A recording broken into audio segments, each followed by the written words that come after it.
Pisto välja tuleb. Nad käivad vist jää peal. Vee peal ka.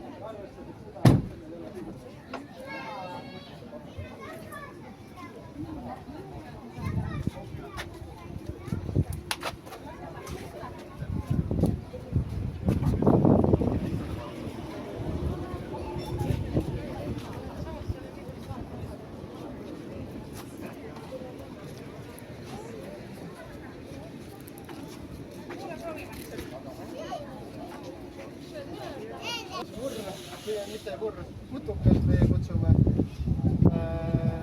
Sellega siis liigeldakse nii jää peal kui ka maismaal.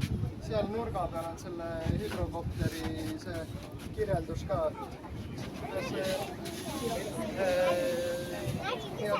Loogu maha võtma teha natukene pooledi ringe või siis ongi vastu tuult olla. On ka sellised olukordi, kus on nii-öelda, et 2 sentimeetrit on lund peal, siis ta on väga hea. Aga kui hästi palju lund on, siis on see.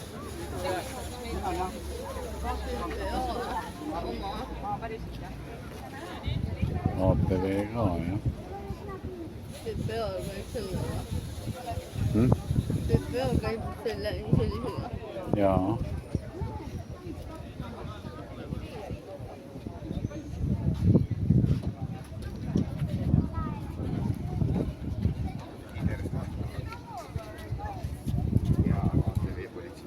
Tegelikult võõral ei ole vajadust selles suhtes hingatamist teha, et sa võid seda teha, aga ei pea.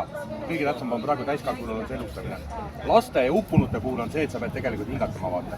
Laste puhul on eriti tähtis, et sa saad võimalikult palju hapnikku. Aga näed, minu eelis vaata selles suhtes.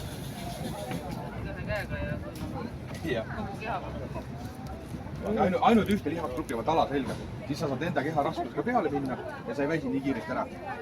Minu kõige pikem elustamine on 22 minutit. Ja siis ma mõtlesin, et ma viskan ise sinna külje peale, et külje lõpuks. Siis on ribid sul sees, sinul on hingamist. Need paranevad ära lõpuks. 22 minutit oli tulemas kasulik. Jah.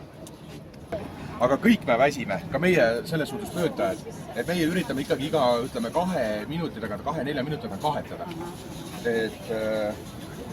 Eks me kõik väsime. Pane sina üks asi, teine käis peale, tule hästi lähedale siia, tule hästi lähedale, nii, pane käis siia, ma aitan kaasa. Nii, kaluta ennast ette, ma aitan kaasa. 1, 2, 1, 2. Eriti eesmärk. See ongi, et me oleme tavaliselt öelnud üles naljaga küll, et